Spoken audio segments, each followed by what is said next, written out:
Today we were talking about factors affecting the solubility. The first thing that I wrote yesterday, I hope you have noted this down, nature of solute and solvent. हमने क्या बोला था कि we believe in one thing, that is like dissolves like, जो जैसा होगा उसके साथ जाके मिल जाएगा. अगर कोई पोलर सॉल्यूट है वो पोलर सॉल्वेंट में घुलेगा, अगर कोई नॉन पोलर सॉल्यूट है तो वो नॉन पोलर सॉल्वेंट में घुल जाएगा. फॉर एग्जाम्पल हमारे पास यहाँ पे NaCl एक पोलर सॉल्यूट है जो पोलर वाटर सॉल्वेंट में घुल गया, लेकिन अगर आपने NaCl को एक नॉन पोलर बेंजीन के अंदर डाला तो it will not dissolve in it, it will not dissolve. और यहाँ पे क्या लिखेंगे, it will dissolve in it, क्योंकि लाइक डिसॉल्व लाइक का रूल आपको याद रखना है. सिमिलरली अगर मैं यहाँ पे बेटा बात करूं नेफ्थलीन की, ये एक नॉन पोलर सॉल्यूट है, और अगर आप इसे एक पोलर सॉल्वेंट यानी वाटर के अंदर डालेंगे, कम ऑन आप मुझे सजेस्ट कीजिए क्या लिखूं, विल इट डिसॉल्व और will it not dissolve? It will not dissolve. मगर अगर आपने नेफ्थलीन को किसी बेंजीन CCl4 या ऐसा किसी inorganic I am sorry organic solvent में डाला, यानी किसी नॉन पोलर, मैं जनरल लिख रही हूँ, नॉन पोलर सॉल्वेंट के अंदर डाल दिया तो इट विल डिसॉल्व. तो this is how solute solvent एक दूसरे को चुनते हैं. ठीक है, उनकी कुछ कैरेक्टरिस्टिक्स हैं, उनको ही वो फॉलो करते हैं, किसी को भी किसी के भी साथ आप नहीं मिला सकते. डन बेटा, इतना हो गया, इसे नोट कर लीजिए जो नोट करना हो. Then I moving on to the second point, that's temperature. Kindly completed बेटा जो इसमें करना है. ये जो चीजें ये मैं एक्स्ट्रा करा रही हूँ, ये मेरे नोट्स में नहीं है. NaCl की बात, नैपथलीन की बात, ये नोट्स के अंदर नहीं है, तो kindly note it, note that down. Okay,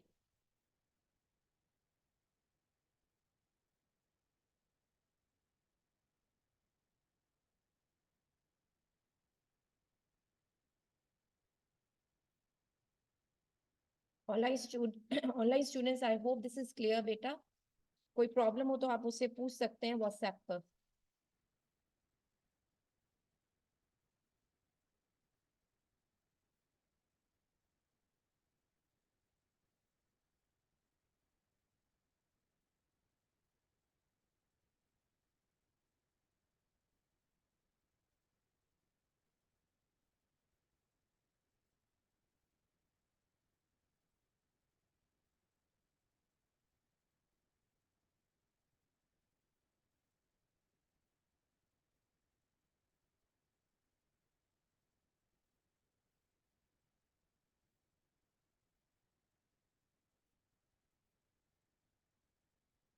May I?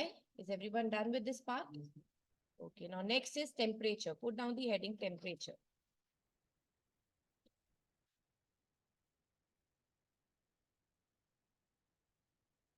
Are you done बच्चे? कर जल्दी से कर.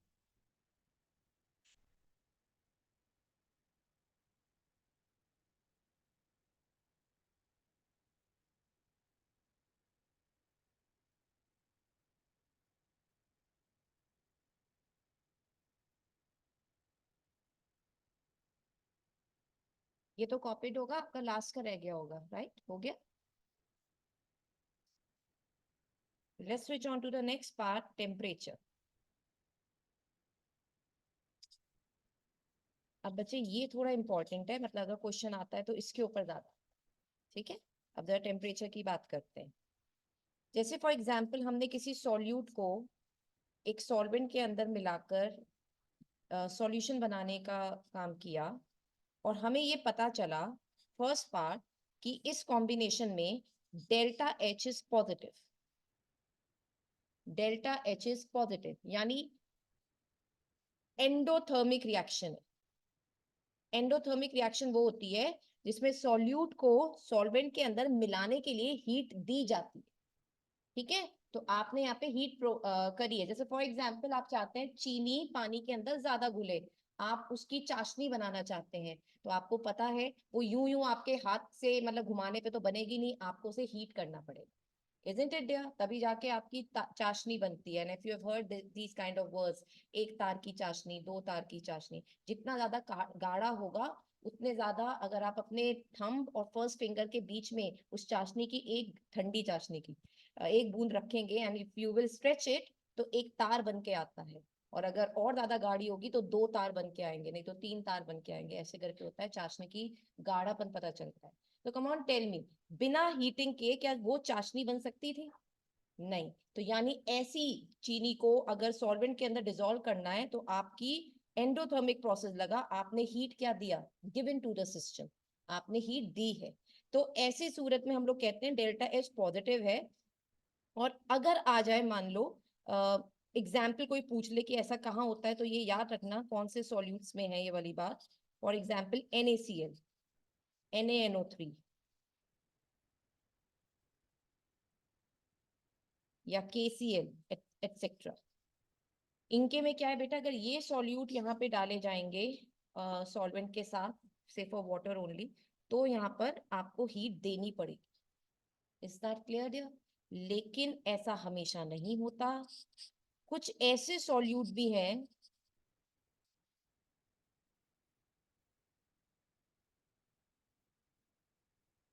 जिनमें सॉल्यूशन तब बनता है, मतलब सॉल्यूट तब सॉल्वेंट के अंदर डिसॉल्व होगा जब हीट बाहर निकलेगी।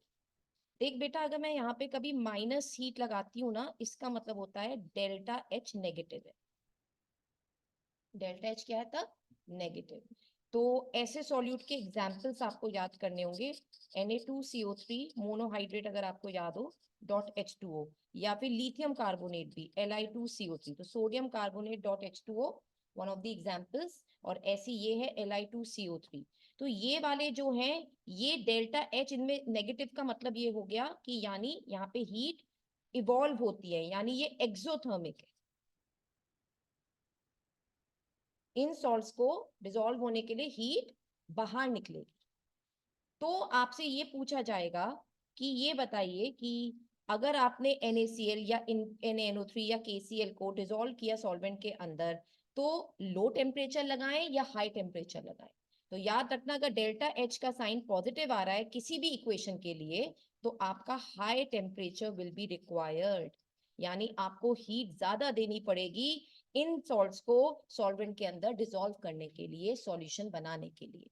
और यहाँ पे अगर आपसे पूछा जाए जहां पे माइनस हीट हो रहा है, जहां पे डेल्टा एच नेगेटिव आ रही है, तब कैसा टेम्परेचर चाहिए इन सॉल्ट्स के लिए, तो आप कहेंगे yes, that is low temperature is required. यानी सिंपल सा मतलब ये है, डेल्टा एच पॉजिटिव तो हाई टेम्परेचर रिक्वायर्ड होगा, डेल्टा एच नेगेटिव तो low temperature required. Is it clear? आपको वो इतना काम करना है, एक एक एग्जाम्पल, एक या दो एग्जाम्पल याद करके जाइएगा बस।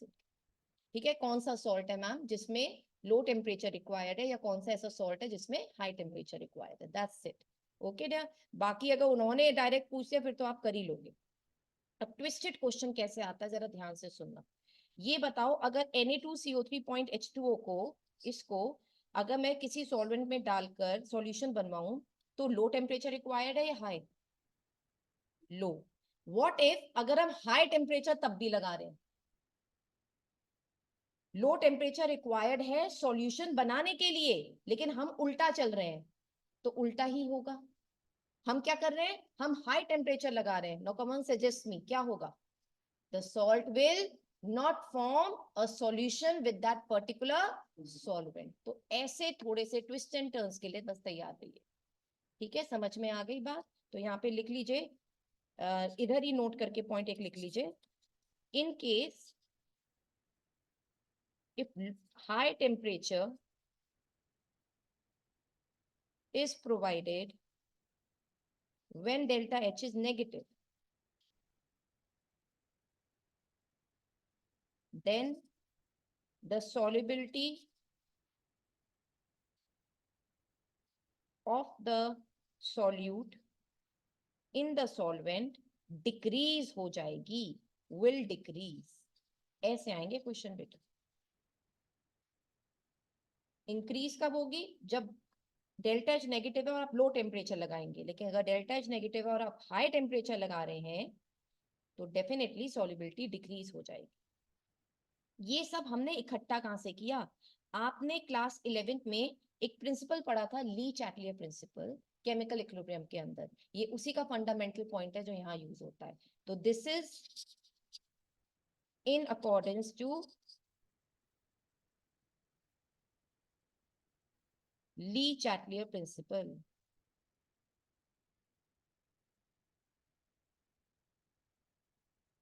जो क्या कहता है, अगर डेल्टा एच नेगेटिव तो लो टेम्परेचर, और we can say decrease of temperature would favor the formation of a solution, और डेल्टा एच पॉजिटिव, अब आप समझदार हैं क्या लिखना है, हाई टेम्परेचर और इंक्रीज ऑफ टेम्परेचर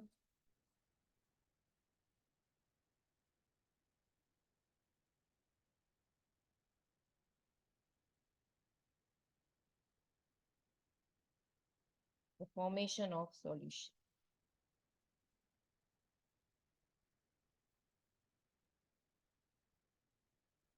अच्छा, अब तक मैं जितने भी सॉल्यूट्स की बात कर रही हूँ बच्चे, वो सब मैंने सॉलिड लिए, all of them are solid in nature, got it?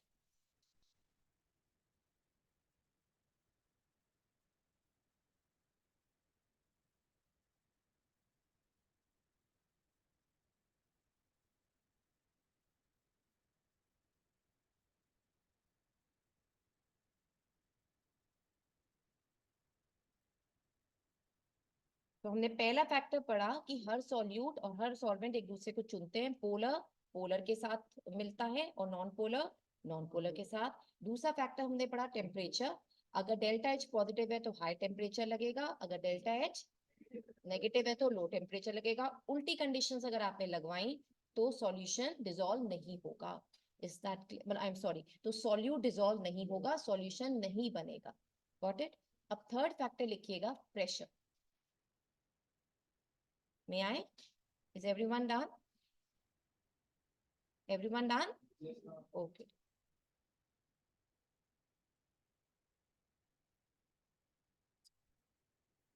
क्योंकि अभी मैंने आपके सामने स्पेसिफाई किया कि मैं क्या कर रही हूँ, मैंने एक सॉलिड सॉल्यूट लेना है। किसके लिए बेटा? एक लिक्विड सॉल्वेंट के साथ। तो हम सारे एग्जाम्पल जो अब तक मैंने जितने भी लिए हैं इस कंटेंट के अंदर, सॉल्युबिलिटी टॉपिक के अंदर, तो अभी मैंने सॉलिड सॉल्यूट के अंदर ही लिक्विड सॉल्वेंट यूज किया है, या लिक्विड सॉल्वेंट के अंदर एक सॉलिड सॉल्यूट डाला है। तो ऐसी सूरत में जब सॉल्यूशन बनता है तो लेट्स टॉक अबाउट प्रेशर क्या रोल प्ले करेगा। अब ये थोड़ी है कि बेटा मुझे का सॉल्यूशन बनाना है, मैंने एक जार लिया और उसके अंदर चीनी है, पानी है, और मैं चाहती हूँ चीनी ज्यादा घुल जाए तो मैं ईठा ला के रख दूं कि मैम प्रेशर बढ़ा दीजिए। ऐसा थोड़ी ना होगा कि वो चीनी डिसॉल्व होनी शुरू हो जाएगी। तो that means pressure has no specific role when it comes to a solid solute dissolved in a liquid solvent, और we can say it has a very little effect, ना के बराबर effect. Is that clear dear? तो जरा लिख लीजिए। हाँ, sure sure. Pressure has very little effect on solubility of solid solute in liquid solvent. You know why it is? क्योंकि pressure वहां काम करता है जहां पे आप सॉलिड चीज, किसी भी मतलब सॉल्यूट को कंप्रेस कर सको, दबा सको, मतलब उसके ऊपर जोर दे सको। और सॉलिड्स तो बेटा इनकम्प्रेसिबल माने जाते हैं जनरली। तो इसलिए यहाँ पे हमने बोला कि लिक्विड सॉल्वेंट के अंदर अगर आप प्रेशर की बात करोगे सॉलिड सॉल्यूट को लेकर, तो उसका इफेक्ट ना के बराबर है, वेरी लिटिल। ओके, तो यहाँ आके हमारा इतना पोर्शन पार्ट खत्म होता है। अब जरा बात समझना, नेक्स्ट टॉपिक पे आ रहे हैं इसी से रिलेटेड। में आए, इस साल हमारे कोर्स में एवरीवन लिक्विड सॉल्यूशंस हैं बेटा। लिक्विड सॉल्यूशंस इस साल हमारे कोर्स में है। मतलब 3 तरीके के लिक्विड सॉल्यूशंस होते हैं, जिसमें एक में सॉल्यूट होगा सॉलिड, एक में क्या हो सकता है लिक्विड, और एक में हो सकता है गैस।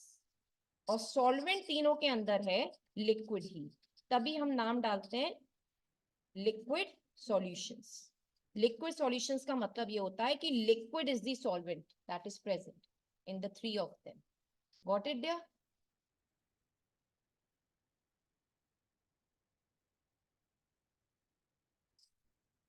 अब जब मैंने आपको लिक्विड के अंदर एक लिक्विड डाला है, जब हमने ये पढ़ना था तो हमने राउट्स लॉ का केस सारा पढ़ा।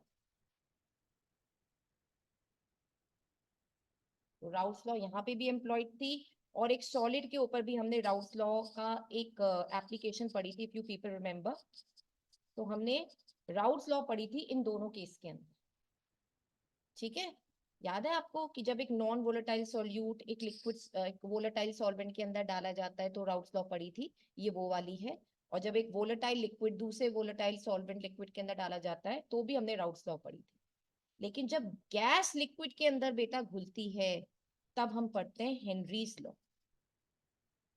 अब राउल्स लॉ नहीं है, हालांकि हेनरीज लॉ को भी राउल्स लॉ का एक केस माना जाता है। ठीक है, तो तब हम पढ़ते हैं हेनरीज लॉ को। Fine, that's the difference between these three. और दूसरी बात, आज हमने जो खत्म किया था, हमने इसकी सॉल्युबिलिटी के बारे में बात कर रखी। जो आज हमारा टॉपिक था, देखो मैंने यही तो बोला था, solid solute in liquid solvent, तो उसकी सॉल्युबिलिटी मैंने आज यहाँ पे खत्म करी है। जो हमारा कल से टॉपिक चल रहा था वो हमारा अब खत्म हुआ। ठीक है, अब मुझे जरा आपका सारा फोकस यहाँ पे लाना। We are going to discuss this entire part. इसमें हेनरीज लॉ भी, इसमें सॉल्युबिलिटी भी, सारी चीजें डिस्कस होंगी। यानी अब हमारा टॉपिक ये वाला चले। Is that clear? This whole chapter is divided under three portions, आप मान लो। एक राउल्स लॉ जो हम खत्म कर चुके हैं, अब ये हेनरीज लॉ के पार्ट में हम आ गए हैं। फिर एक आ जाएगा कॉलिगेटिव प्रॉपर्टीज, जो कि 4 सेक्शंस में डिवाइडेड है। Is that clear? और फिर ये मतलब चैप्टर पूरा हो। ओके, तो लेट्स बिगिन विद इट। अब जरा आप हेडिंग डालिएगा, gas solute in liquid solvent.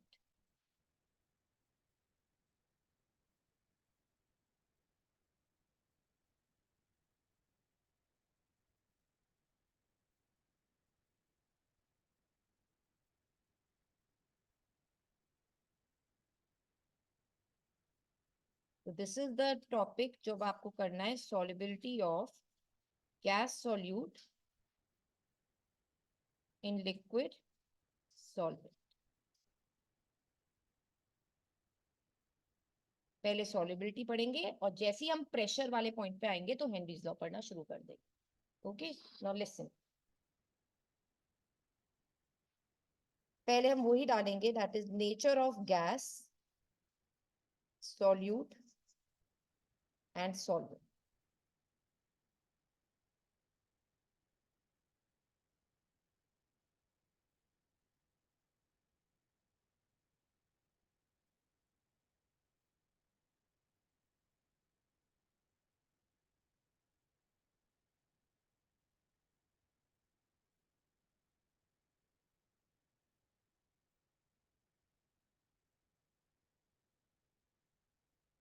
One second, एक मिनट बेटा, एक चीज आपको समझा दूं, अभी इसी बात पे वापस आ रही हूँ। आई राइट दैट अगेन।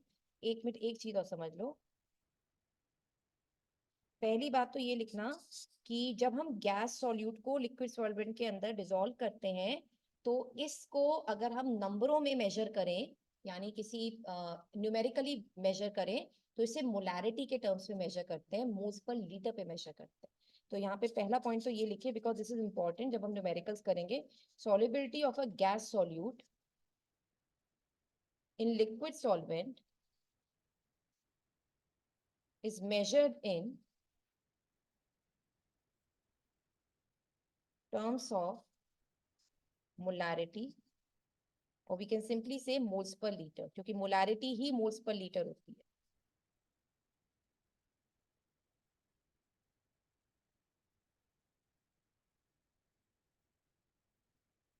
अगर मैं एक एग्जांपल लूं, मैम कहाँ मेजर करते हैं solubility of gas solute liquid solvent के अंदर?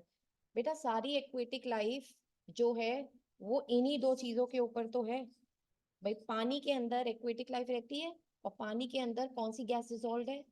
ऑक्सीजन। दो they require lesser amount of it, but still हमें देखना पड़ता है कि भाई इतनी तो है कि ये सरवाइव कर सके। कई बार इतनी कम हो जाती है, आपने सुना होगा यूट्रोफिकेशन, अगर आपने बात सुनी, जैसे एल्गे आ जाते हैं बुरी तरह से तो कट ऑफ हो जाती है सप्लाई। कई बार आपने सुनी होगी ये वाली लाइन।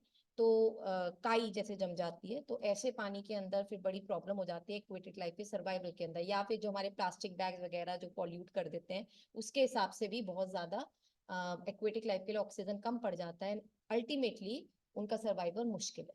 Is that clear? तो यहाँ लिखना oxygen dissolve in water for the survival of aquatic life. यहाँ हम इस टॉपिक को बेसिकली पढ़ते हैं। अब आ जाओ सेकेंड पार्ट पे जो मुझे आपको कराना था, factors affecting the solubility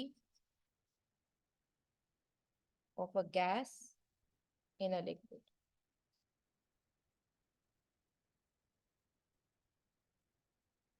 first factor was जो मैं आपसे डिस्कस कर रही थी, nature of the gas and the liquid solvent.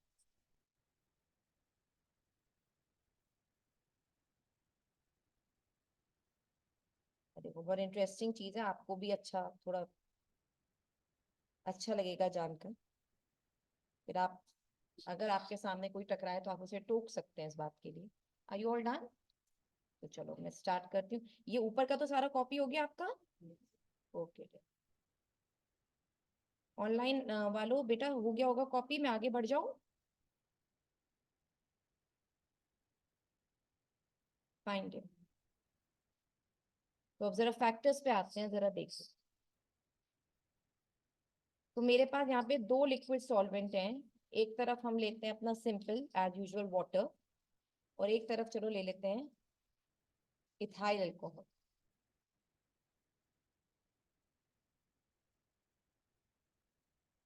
ठीक है, अब जरा ध्यान से सुनो। ऑक्सीजन जो है, ऑक्सीजन गैस, वो पानी में बेटा लेस सॉल्युबल, रिमेंबर दिस। और इथाइल अल्कोहल के अंदर ऑक्सीजन बहुत ज्यादा सॉल्युबल होती, काफी अच्छी खासी, मतलब अगर कंपैरिजन करें तो इथाइल अल्कोहल इज बेटर अगर आप ऑक्सीजन डिसॉल्व करना चाहते हैं। तो अब आपके दिमाग में माइट भी आ जाए, मैम फिर तो पानी छोड़े, अल्कोहल पकड़े एक एक सब लोग, और मैम फिर तो यानी ऑक्सीजन ज्यादा होगी हमारे पास, है ना? आता है दिमाग में ये। आप जरा इस बात का तोड़ भी सोच लो, कहानी क्या है। अगर हम अल्कोहल ज्यादा लेंगे तो जो ऑक्सीजन हम ले रहे हैं वो तो अल्कोहल में डिसॉल्व हो गई, तो हमारे सेल्स को कैसे मिलेगी? Are you getting my point? Alcohol oxygen खा रहा है बेटा, वो तुमको दे नहीं रहा है।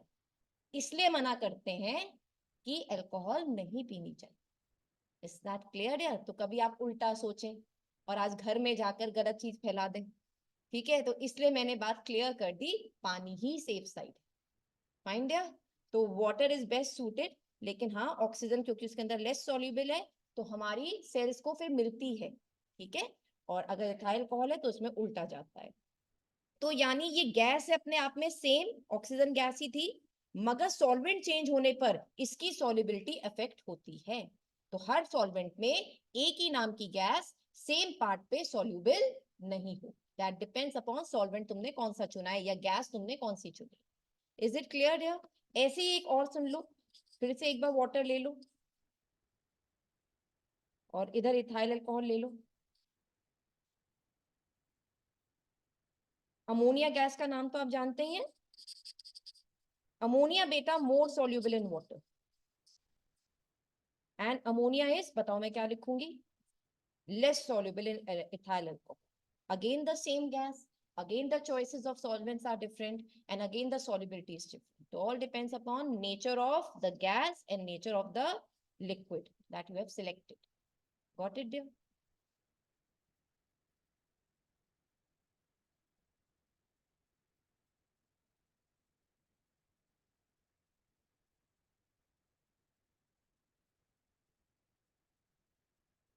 सेकंड लिखिएगा बेटा फैक्टर टेम्परेचर।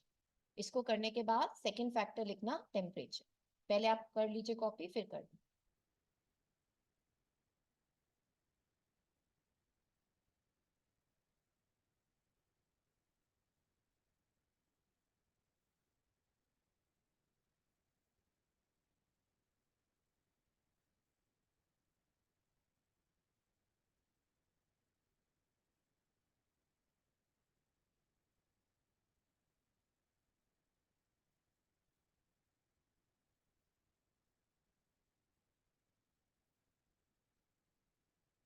अच्छा, गैस की टेंडेंसी क्या होती है? एस्केपिंग टेंडेंसी होती है या वो जहां पे रहती है वहीं पे ठहरी रहती है? एस्केपिंग टेंडेंसी होती है।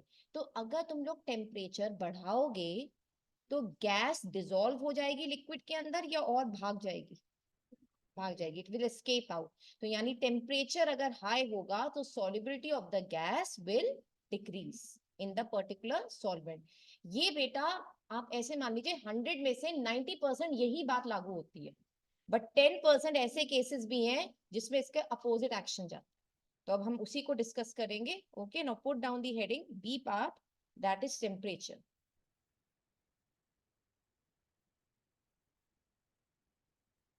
तो बी पॉइंट डालिएगा बच्चे, टेम्परेचर।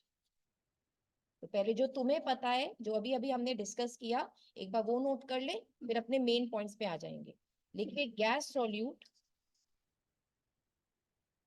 प्लस लिक्विड सॉल्वेंट अगर सॉल्यूशन देता है,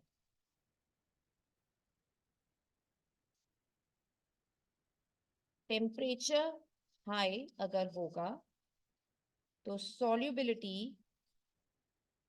ऑफ गैसेस इन लिक्विड्स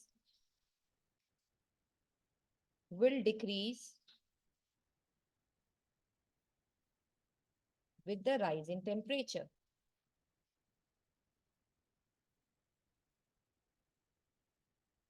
इसी इंपॉर्टेंट प्रॉपर्टी को हम एक्वेटिक लाइफ को जज करने में मदद आती है, हमें मदद मिलती है हमें। What's that? अगर मैं कहूँ एक तरफ कोल्ड वाटर है बेटा और एक तरफ वार्म वाटर है या हॉट वाटर है, not hot like not boiling water, गर्म है बस पानी, और एक्वेटिक लाइफ हमारी एक इधर है और एक बार हमारी एक्वेटिक लाइफ को, क्योंकि सबसे पहले फिश का ही ध्यान आता है। अब कोई पहला ही इंसान होगा जो क्रोकोडाइल बनाएगा, ठीक है? तो हम तो बेटा पहले फिश को ही बनाते हैं इन दैट केस। तो अब मुझे बताओ, कोल्ड वाटर में ऑक्सीजन गैस है, राइट? इधर वार्म वाटर में ऑक्सीजन गैस है। नाउ यू सजेस्ट मी, कौन सा पानी बेहतर है एक्वेटिक लाइफ के? Cold water. व्हाई? अब रीजन क्या दो? Because solubility of a gas in liquids will decrease if the temperature will rise. बेटा ये क्वेश्चन आया हुआ, इज दैट क्लियर? ये क्वेश्चन आया हुआ है कि कोल्ड वाटर और वार्म वाटर में से कौन सा बेटर है एक्वेटिक लाइफ के लिए। तो आप यहाँ पे लिख लीजिएगा, cold water is preferred for the survival of aquatic life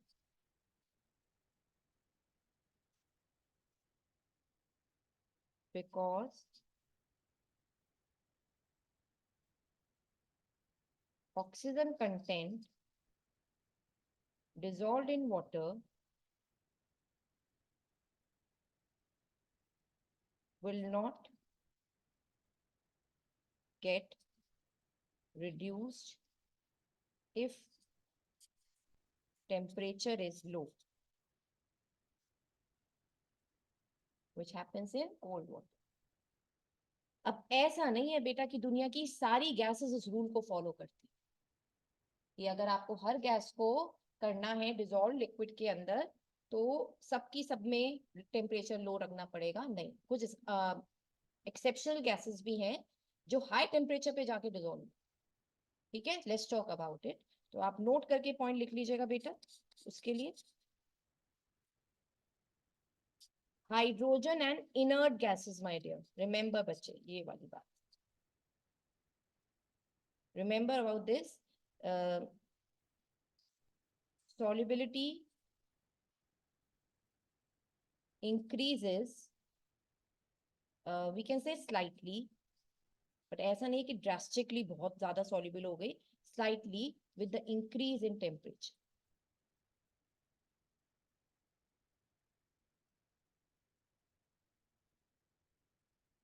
hydrogen और इनर्ट गैसेस की.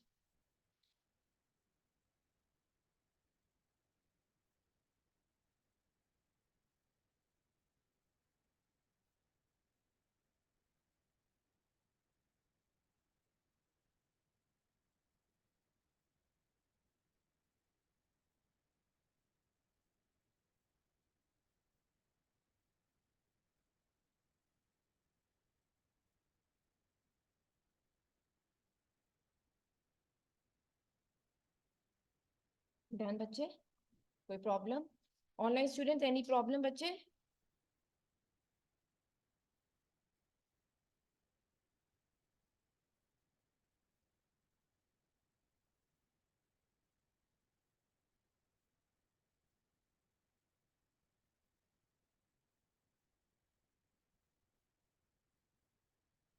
चलिए, now is effect of pressure. Temperature वाला पॉइंट खत्म हुआ, अब जरा इफेक्ट ऑफ प्रेशर पे आ जाइए.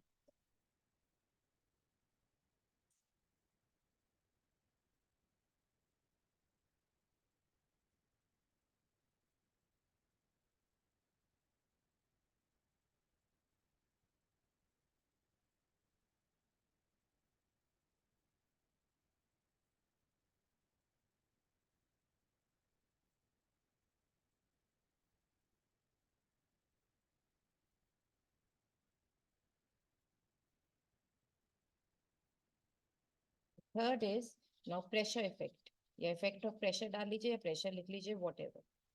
अब यहाँ पे आती है बेटा what we talk about Henry's law, जो मोस्ट इंपॉर्टेंट है. इसकी स्टेटमेंट, इसके न्यूमेरिकल्स सब आपको मिलेंगे और सब बहुत इंपॉर्टेंट रोल प्ले करते हैं.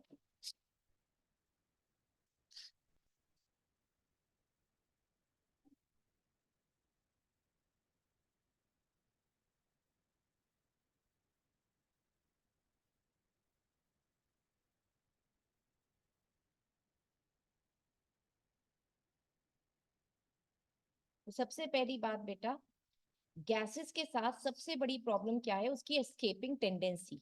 तो अगर आप किसी लिक्विड के ऊपर कोई गैस को छोड़ते हो तो आप टम्बलर खुला नहीं छोड़ सकते, आपको उसको क्या करना पड़ेगा?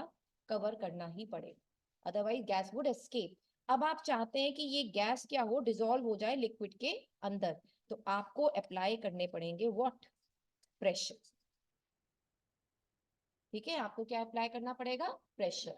तो साफ सी बात ये है कि gas would dissolve in a liquid only if pressure is increase. तो यहाँ लिखिए solubility, first point, solubility of gases increase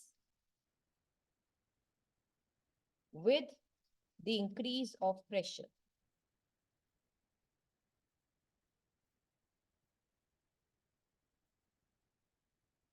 तो ये जो हमारे हेनरीज हैं, हेनरी हैं, he was the first one to give a quantitative relationship. मतलब जो ये बता रहे थे कि अगर 10 एटमॉस्फेयर प्रेशर अप्लाई करोगे तो गैस इतना ग्राम डिसॉल्व हो जाएगी या इतने लीटर में डिसॉल्व हो जाएगी गैस. तो जो न्यूमेरिक फैक्टर बताने का रोल किसी ने पहली बार अटेम्प्ट दिया कि इतनी गैस इतने में डिसॉल्व हो सकती है अगर इतना प्रेशर लगाओगे, वो हेनरी का काम. तो Henry was the first one, I can say, uh, was the first to give a quantitative, quantity, वो से वर्ड आया है quantitative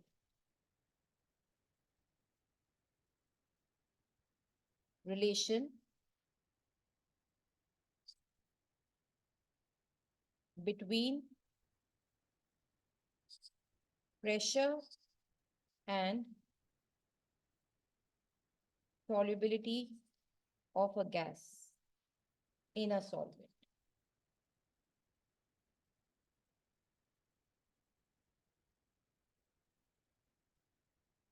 तो अब ये क्या होता है बच्चे? मान लीजिए ये जो गैस हमने ली है इस सॉल्वेंट, लिक्विड सॉल्वेंट के अंदर डिसॉल्व हो रही है, लेकिन साथ साथ क्या हो रहा है, क्यों ये गैस जो इस लिक्विड सॉल्वेंट के अंदर आ रही है, साथ ही साथ कुछ गैस के पार्टिकल एस्केप भी कर रहे हैं लिक्विड के अंदर, क्योंकि बेटा गैस कभी भी लिक्विड के अंदर ना बहुत ज्यादा ट्रैप होके नहीं रहती।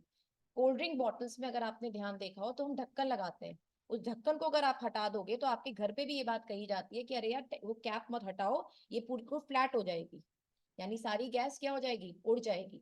तो क्योंकि लिक्विड के अंदर जो गैस के पार्टिकल्स होते हैं वो भी वापस बाहर निकल रहे हो, तो एक ऐसा पार्ट आता है जहां पे rate of dissolution of the gas equals to rate of evaporation, we can say equals to rate of evaporation. हम कह सकते हैं गैस जो बाहर निकल रही है, एक पार्ट ऐसा आता है जब इन दोनों का रेट बराबर हो जाता है, यानी जितने पार्टिकल्स एंट्री ले रहे हैं लिक्विड के अंदर उतने ही पार्टिकल्स गैस के लिक्विड से बाहर भी जा रहे हैं। ठीक है, तो एक बैलेंस सा आ गया है। तो इन दैट केस हम तब यहाँ पे कहते हैं कि उस दौरान जितनी गैस लिक्विड के अंदर डिसॉल्व हो जाएगी उस पोर्शन ऑफ गैस को हम लोग क्या कह देंगे, सॉल्युबिलिटी अटेन हो गई। इज दैट क्लियर बेटा? इज दैट क्लियर बच्चे, समझ में आई बात? when this portion get equalizes to each other at equilibrium establish हो जाते हैं, तब आप मेजर करते हो solubility of the gas. Got it there? अच्छा, जस्ट मेरे दिमाग में एक चीज आई है, अभी मैं आपको रोक रही हूँ उस टॉपिक पर। Do you remember yesterday I taught you saturation and unsaturated solution? तो मैंने आपको कहा था इक्विलिब्रियम के बाद ही किसकी बात करना, सैचुरेटेड सॉल्यूशन की। And please you remember this point, इस पॉइंट को भूलना मत बेटा, ठीक है? तो ये भी एक तरीके से जब मैं बात कर रही हूँ rate of dissolution equals to rate of evaporation, जब रेट बराबर होते हैं वो भी इक्विलिब्रियम ही होता है। तो यहाँ पर भी सॉल्युबिलिटी कब मेजर होगी, जब इन दोनों के रेट आपस में बराबर हो जाए। Is it clear? अब बात करते हैं यहाँ पे कि हेनरीज लॉ किस तरह से पढ़ना है बच्चे। अब उस चीज को जरा हम यहाँ पे मेजर करते हैं। जितना ज्यादा आप प्रेशर लगाओगे उतना ज्यादा ये गैस इस लिक्विड के अंदर डिसॉल्व होने लगेगी, जितना ज्यादा प्रेशर उतना ज्यादा गैस डिसॉल्व होगी। तो ये बात तो हमें अपनी कॉमन सेंस से भी समझ में आती है कि मैम अगर मैं हल्का प्रेशर लगाएंगे तो ऑब्वियसली गैस के कुछ ही पार्टिकल लिक्विड के अंदर जाएंगे। तभी हम लोग कई बार बोलते हैं हाईली कंप्रेस्ड गैस, कभी सुना है हाईली कंप्रेस्ड गैस? क्यों बोलते हैं, ये लैंग्वेज का मतलब क्या है, that means you are applying high pressure to the gas. तो जितना ज्यादा प्रेशर उतना ज्यादा गैस की सॉल्युबिलिटी मिलती है लिक्विड सॉल्वेंट के अंदर। Now this was given by Henry's, मतलब by the scientist Henry, and so the statement goes Henry's law. इसलिए हम उसे क्या बोल देते हैं, हेनरीज लॉ। तो now let's talk about this Henry's law की स्टेटमेंट की बात करते हैं बेटा, जरा लिख लीजिए। Henry's law states that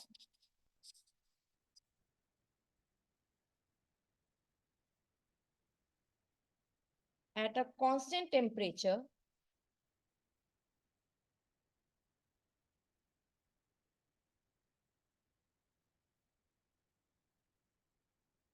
the solubility of a gas in a liquid is directly proportional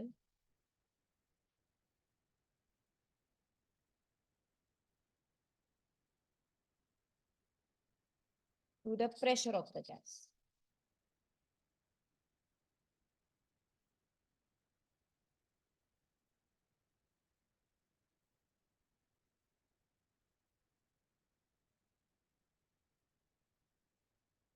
कुछ जगह ये वाली चलती है बेटा डेफिनेशन, द पार्शियल प्रेशर। मैं आपको दोनों बातें समझा दूंगी, जरा एक तो मुझे खत्म करने दो बार लिखकर। The partial pressure of the gas, आपकी बुक में जो हो, आपकी जो स्कूल वाले फेवर के, आप वो वाली डेफिनेशन लिख कर आइएगा एग्जाम में। The partial pressure of the gas in vapor phase P is proportional to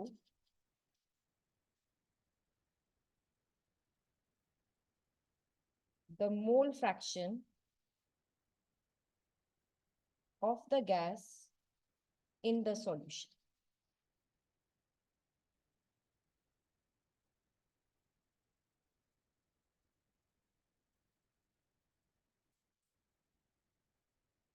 या तो इसकी स्टेटमेंट एग्जाम में आएगी या तो इसका न्यूमेरिकल एग्जाम में आएगा या ये दोनों आए।